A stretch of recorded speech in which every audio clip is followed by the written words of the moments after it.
오늘 이 시간에는 함께 갑시다라는 말씀의 제목으로 히브리서 10장의 말씀의 은혜를 함께 나누겠습니다. 우리 오늘 읽은 말씀을 보면 예수 그리스도의 이 보혈을 입은 자들, 예수 그리스도의 상하신 몸을 통해 은혜 받은 자들, 즉 예수 그리스도의 십자가의 은혜를 입은 성도들과 이 교회는 주님께서 다시 오시는 그날까지 하나님 앞에 나아가기를 힘써야 한다라는 것을 말씀해 주고 있습니다. 그래서 히브리서를 기록한 저자는 하나님 앞에 나아갈 것을 권면하고 있는 것이죠. 우리 21절 말씀에 보면은 또 하나님의 집 다스리는 큰 제사장이 계심에라고 말씀합니다. 즉 자기 몸을 제물로 드렸던 이 큰 대사장은 자기의 몸으로 하나님께 제물로 드렸던 그 대제사장이 지금 계심으로 예수 그리스도의 십자가의 은혜가 있으므로 똑같은 말이죠. 우리가 마음의 뿌림을 받아 양심의 악을 깨닫고 몸을 맑은 물로 씻은 것과 같으니 참 마음과 온전한 믿음으로 하나님께 나아가자라고 권면합니다. 이 십자가의 은혜가 우리에게 확고히 해놓은 놀라운 사실이 한 가지 있는데요, 그게 무엇인가 하면은 하나님 앞에 나아갈 수 있는 그 길이 닦여 있다라는 것입니다. 길이 닦여졌느냐 또는 닦여지지 않았느냐, 이 둘 사이에는 사실 굉장한 차이가 있습니다. 예전에 그 태풍 루사를 한번 당한 적이 있습니다. 2000년대 초반때였죠. 이 강원도가 그냥 쑥대밭이 되어버렸는데요, 제가 경험한 루사는 태풍 매미 기억나시죠? 사실 매미보다 저는 더 강력하게 루사를 겪었습니다. 당시에 제가 근무했던 군부대가 난리가 났는데요, 그 마잘이라고 있습니다. 이름이 마잘인데 말이 올라가다가 그냥 포기하고 주저앉았다고 해서 마잘이라고 부르는데, 이런 높은 이제 산에 이 산 넘어가면 이제 분지가 있는데요, 거기 지역에 이제 군부대가 있었습니다. 그런데 이 태풍이 그냥 지나가 버린 것이죠. 태풍이 불어 닥쳐가지고 이 토사가 그냥 막 밀려오고 건물이나 시설이 그냥 쓸어내려가 버리고 없었던 그냥 강줄기가 막 생기고 이 길이 완전히 다 끊겨버려서 차가 올라갈 수도 내려갈 수도 없는 그러한 이제 이 재난을 맞이했던 겁니다. 뭐 전기, 수도 꿈도 못 꾸죠. 다 날아가 버렸습니다. 식량도 뭐 어디 공급해 올 수 있는 게 없으니까 그 전투 식량을 풀어가지고 그걸로 또 먹게 되었습니다. 이 태풍이 오고 며칠 지나서 제가 이등병 휴가를 갔습니다. 이등병 휴가가 하필이면 이 태풍이 오고 나서 이제 잡혀 있었던 건데요, 그 길이 그냥 아예 다 끊겨 버렸으니까 그걸 이제 내려가야 되는 겁니다. 이 사람들 몇 명, 휴가 가는 사람들 몇 명, 그리고 이 인솔자 이렇게 해가지고 산을 내려가는데 길 중간중간에 그냥 사람이 옮길 수 없는 커다란 이따만한 바위들이 막 수십 개씩 그냥 가로막고 있고, 어떤 데는 그냥 움푹 패여 있고, 또 어떤 데는 이 나무까지, 또 나무 같은 커다란 것들이 그냥 내려앉아가지고 길을 완전히 막고 있는 이러한 이제 정말 엉망진창이었습니다. 내려가는데 평소에 뭐 1시간 정도 걸린다고 생각하면 이날은 엉금엉금 기어서 그냥 막 몇 시간 걸려서 겨우 이 휴가를 갔었던 것 같습니다. 길이 닦여져 있으면 그 길을 통해서 우리가 빠르게 또 신속하게 나아갈 수 있지만, 그렇지만 길이 닦여져 있지 않으면 제대로 갈 수 없더라라는 이 진리를 또 여기서 경험하게 되었습니다. 중요한 것은 하나님 앞에 나아가는 길은 자기 몸을 제물로 드리신 예수 그리스도께서 닦으신 이 길이 아니면 결단코 그 누구도 하나님 앞에 나아갈 수가 없다는 것입니다. 그래서 우리는 예수 그리스도의 피로 닦은 그 길을 걸어서 하나님을 만나게 된 사람들이라는 겁니다. 예수 그리스도께서 닦아 놓으신 그 길을 걸어가서 하나님을 만나게 된 존재들, 저와 여러분이죠. 여기에 중요한 포인트 한 가지, 바로 신앙생활이 무엇인가라고 생각해 볼 수가 있습니다. 신앙생활은 무엇일까요? 하나님을 만나는 것이죠. 하나님을 만나는 것. 우리가 하나님을 만나기 위해서 예수님이 내신 그 길로 반드시 가야 합니다. 이게 하나님이 정해놓으신 법도입니다. 법칙입니다. 그런데 그 길은 예수님께서 당신의 살을 찢고 피 흘리심으로 만들어낸 길이라는 것이죠. 그것을 히브리서 기자는 이렇게 이름 붙입니다. 새롭고 산 길, 새롭고 산 길이라고 부르고 있습니다. 그 길은 우리를 위하여 휘장 가운데로, 성전의 그 성소와 이 분리하고 있는 그 휘장을 찢으셨죠, 하나님께서. 그래서 그 휘장 가운데로 열어놓으신 새롭고 산 길이라는 것입니다. 예수님께서 당신의 살을 찢어서 당신의 피를 흘려서 그곳에 우리가 갈 수 있는 길을 내셨다는 것입니다. 그 길을 걸어가는 것이 바로 이 신앙 생활이라는 것이죠. 언제까지 우리가 그 길을 걸어가는 것입니까? 하나님 앞에 나타날 때까지. 언제 우리는 하나님 앞에 나타나게 되는 것입니까? 예수님께서 다시 오실 때까지. 그때 비로소 우리는 온전한 영광 가운데 계신 그분의 보좌 앞으로 도달하게 되는 것이죠. 지금 현재는 우리가 그것을 바라보는 중에 있습니다. 걸어가는 중에 있습니다. 그 길을 가는 중에 우리 앞에는 그 영광의 보좌 앞에 계시는 하나님을 바라보며 우리는 나아가는 것입니다. 이 길을 걸어가는 것이 바로 신앙 생활이라는 것이죠. 히브리서 기자는 그 길을 걸어가는 이 신앙의 삶을 권유하고 있습니다. 계속해서 나아가라고 이렇게 이제 우리에게 말씀하고 있는 것입니다.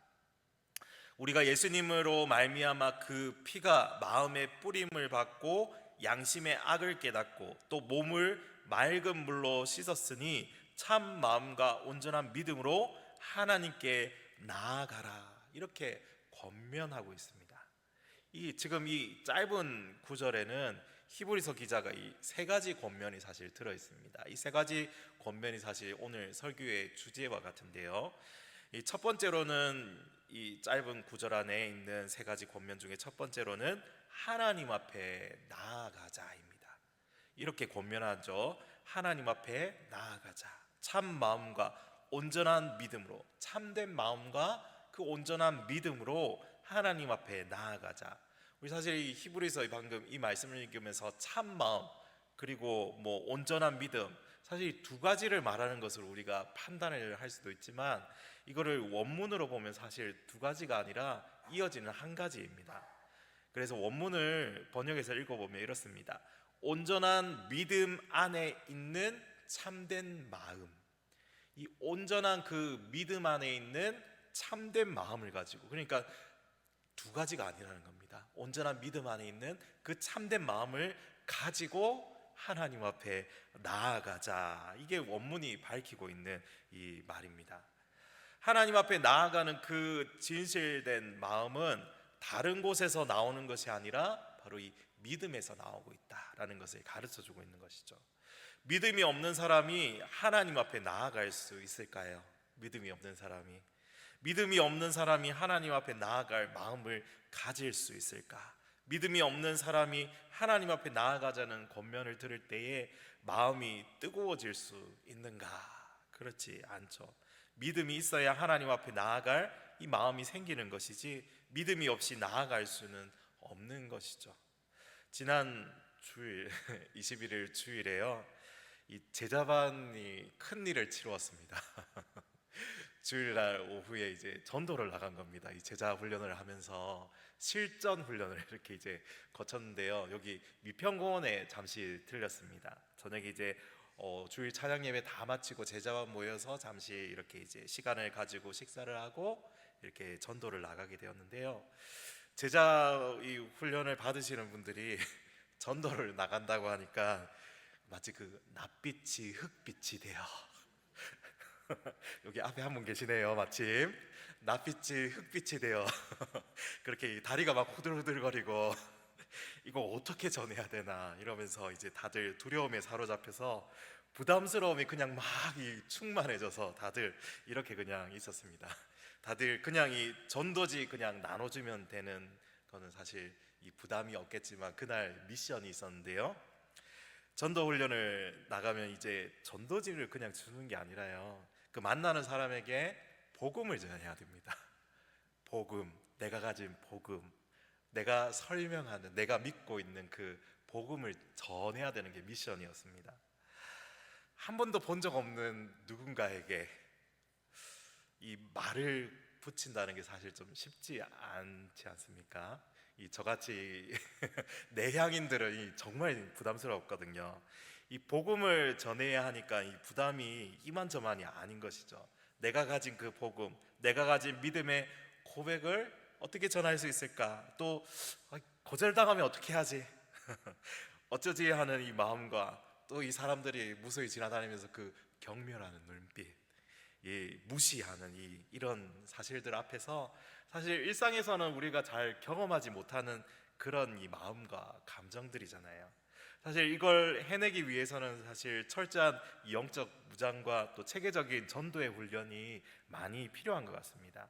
일상을 살아가는 성도들 중에 대부분 가서 복음을 직접적으로 전해봐라 이렇게 이제 한다면은 사실 전할 수 있는 사람이 많이 없을 거라고 생각이 듭니다. 전도지는 우리가 쉽게 줄 수 있습니다. 이렇게 이제 그냥 안면 몰수하고 그냥 주는 거는 쉽습니다. 근데 내가 가진 복음, 내가 가진 고백을 다른 사람에게 전한다. 이거 참 많이 우리가 힘들어하는 부분인 거, 또 시도도 해보지 못하는 경우가 참 많은 것 같습니다. 이런 여러 가지 감정과 어려운 마음을 이겨내고 이 사람들에게 전하려고 하는데 아예 듣기를 거부하는 사람들, 조금 듣고 그냥 스쳐 지나가는 사람들, 나는 불교 신자요 절에 다닙니다 하면서 듣기를 거부하는 사람들도 있었고, 들어도 하나님 앞으로 나아가지 않는 사람이 정말 부지기수였습니다. 아니 어쩌면 거의 대부분이었습니다. 온전한 믿음 안에 있는 참된 마음을 가지고 하나님 앞에 나아가는 것, 이런 믿음을 우리가 선물로 받았다는 사실이 사실 얼마나 감사한 일인지 다시 한번 생각해 보게 되었습니다. 그래서 우리가 복음을 듣고 그걸 튕겨내는 사람이 아니라 그걸 온전히 수용하고 믿음으로 수납하고 하나님의 자녀가 될 수 있었다는 것이 사실 이 얼마나 큰 은혜인지 다시 한번 생각해 보게 되었습니다. 그러므로 우리는 이 감사와 찬양이 나가지 않을 수 없는 그러한 존재들인 것 같습니다. 그렇죠? 참 마음과 온전한 믿음으로 날마다 하나님 앞에 우리가 받은 그 구원에 감사하면서 또 그렇게 주님 앞에 기뻐함으로 감사함으로 찬양함으로 살아갈 수 있는 저와 여러분 다 되시기를 간절히 소망합니다. 우리 두 번째로, 처음에는 나아가라 했는데 두 번째로 권면을 하는데 23절에 있습니다. 23절 말씀에 또 약속하신 분은 미쁘시니 우리가 믿는 도리의 소망을 움직이지 말고 굳게 잡자. 굳게 잡고. 두 번째 권면의 말씀은 굳게 잡자입니다. 무엇을 굳게 잡습니까? 믿는 도리의 소망, 우리의 믿음의 도리의 소망을 굳게 잡아라. 믿는 도리, 우리가 믿음이 있다면 그 믿음이 무엇에 근거를 두고 있는지, 바로 이 도리의 근거를 두고 있다라는 사실을 여기서 말하고 있는 겁니다. 이 믿음이라고 하는 것은 막연한 신념이 아닙니다. 믿음이라고 하는 것은 어떤 적극적인 신념도 아닙니다. 내가 이렇게 하겠다고 마음 먹고 그러면 반드시 달성할 거다 하는 자기 암시도 아닙니다. 우리 믿음은 분명하게 이 도리 위에 세워져 있다는 것입니다.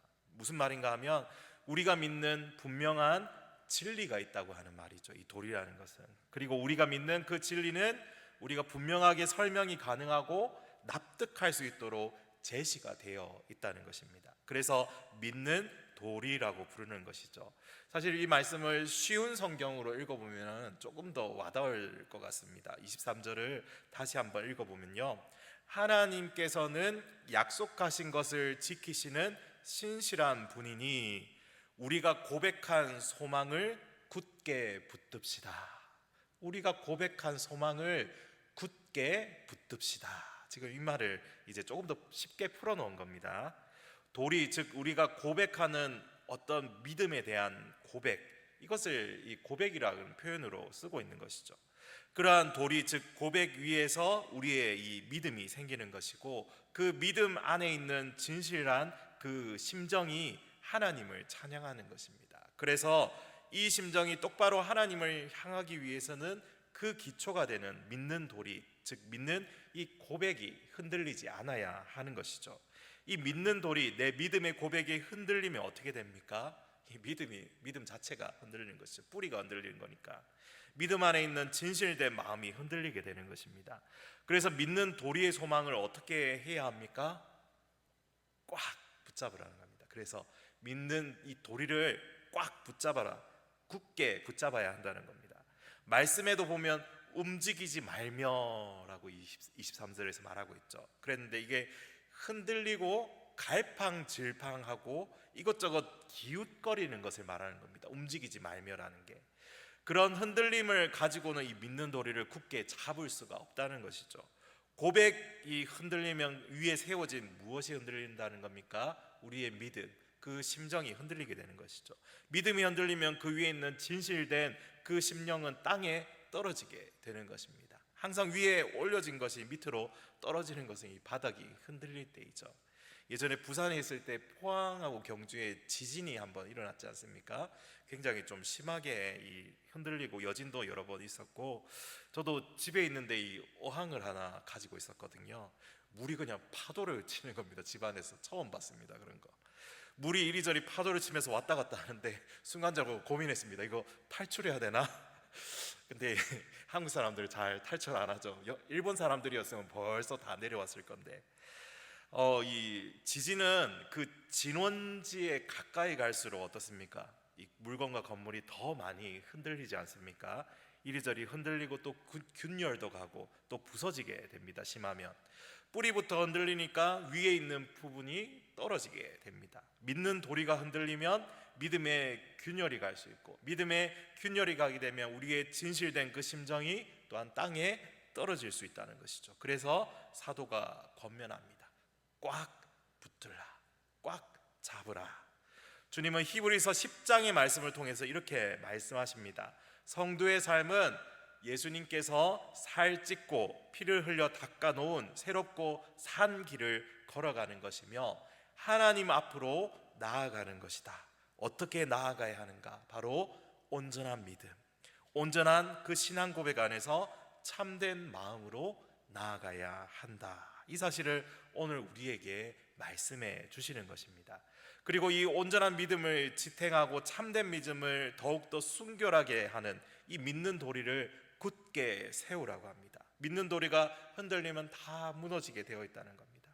우리가 실제 그런 예를 영국과 유럽 교회 현실에서 보게 됩니다. 한때 부흥을 겪으면서 위세를 떨쳤던 그 수많은 교회들이 지금은 어떻습니까? 식당으로 변하고 또 이 술집으로 변한 것도 있고, 모스크, 그러니까 이슬람 사원으로 변한 것도 사실 심심찮게 있다고 합니다. 이게 오늘날 영국과 유럽 교회의 모습이죠. 사랑하는 성도 여러분, 우리가 가지고 있는 이 믿음의 도리, 이 신앙의 고백을 잘 점검해야 합니다. 그리고 꽉 붙들어야 합니다. 우리 다음 세대 아이들에게 전수해 주어야 합니다. 그럴 때 우리에게 확실한 미래가 있는 것이고, 그래야 우리는 쇠퇴하지 않고 침륜하에서 뒤로 물러가지 않게 될 것입니다. 우리 세 번째로 권면하는 것, 첫 번째가 뭐였죠? 나아가라. 하나님께로 나아가라. 두 번째는 뭐였죠? 꽉 붙들라, 잡으라. 세 번째로 권면하는 것, 서로 돌아보라입니다. 서로 돌아보자. 하나님 앞에 나아가는 길, 예수 그리스도께서 살을 찢고 피를 흘려 덮으신 그 길을 걸어서 하나님 앞에 나아갈 때에 어떻게 하자고 권면하고 있습니까? 서로 돌아보자. 서로 돌아보자. 나 혼자만 잘 가자 아닙니다. 나라도 잘 가자 아닙니다. 서로 돌아보자. 어린 시절에 그런 문화가 있었는데요.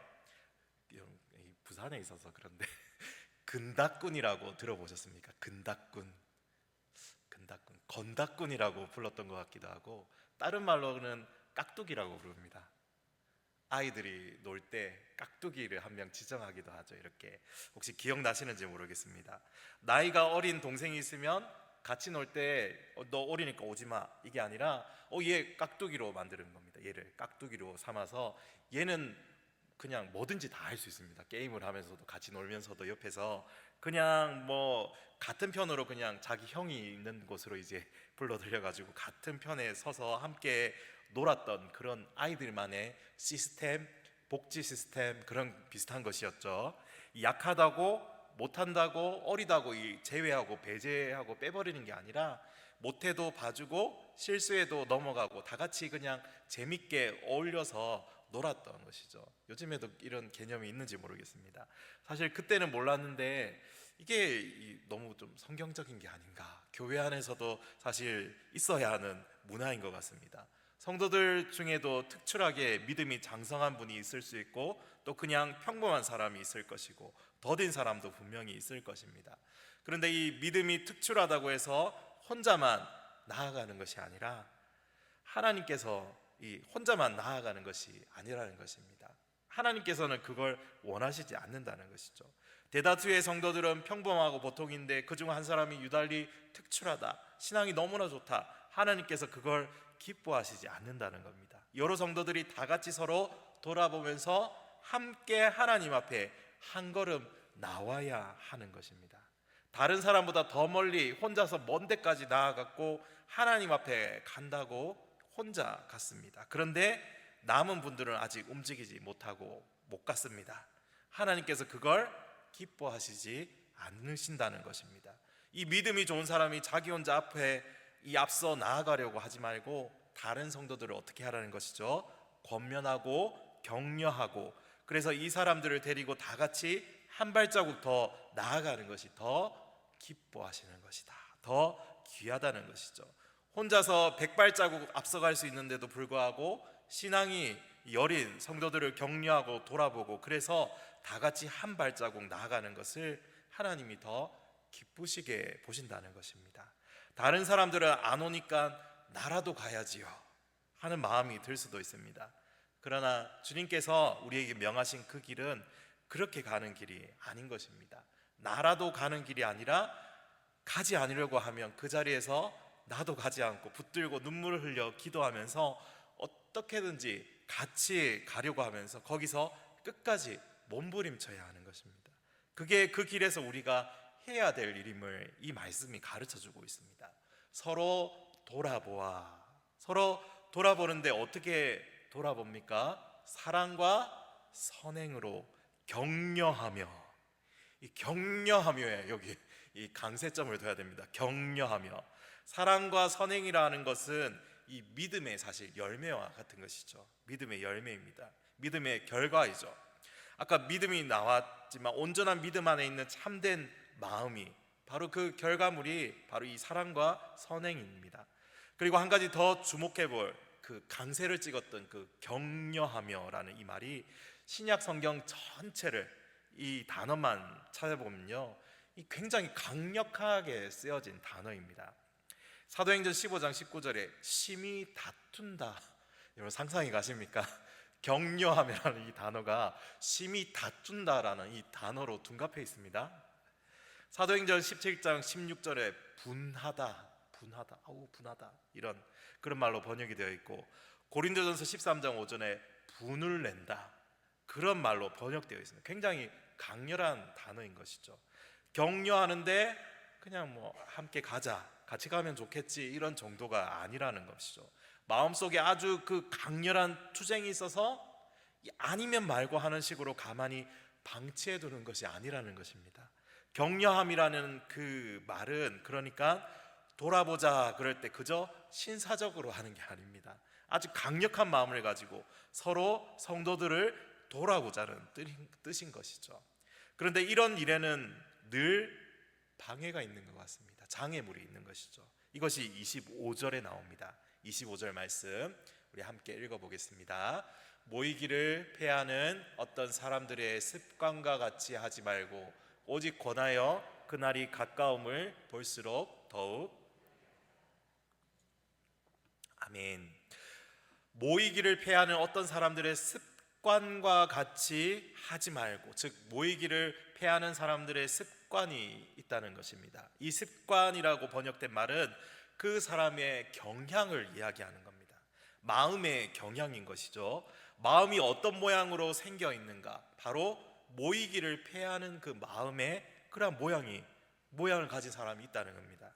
이 사람들이 모이지 말자 그러면서 예배에 안 나오는 그런 사람들이 아닙니다. 모이기를 패하는 사람이란 예배 안 나오는 사람들이 아니라 정상적인 성도의 모임을 방해하는 사람들을 말하는 것입니다. 하나님께서는 당신의 백성들을 모으시죠. 마치 암탉이 병아리를 또 자기 품에 모으는 것처럼 하나님께서는 자기 백성을 모으시는 분이라고 성경이 이렇게 많이 표현하고 있습니다. 이 대한민국에서 그것도 이 여수 이 큰 땅에서 여기저기 흩어져 살고 있는 여러분들을 하나님께서 여기로 모으셨기 때문에 우리가 이 자리에 있는 것이죠. 하나님께서 천하만국에 흩어져 있는 당신의 백성들을 모으시는 분이라고 그렇게 나와 있습니다. 그래서 당신의 백성들을 모아서 그 모임을 뭐라고 부르셨습니까? 교회라고 부르신 것입니다. 하나님의 백성들의 모임.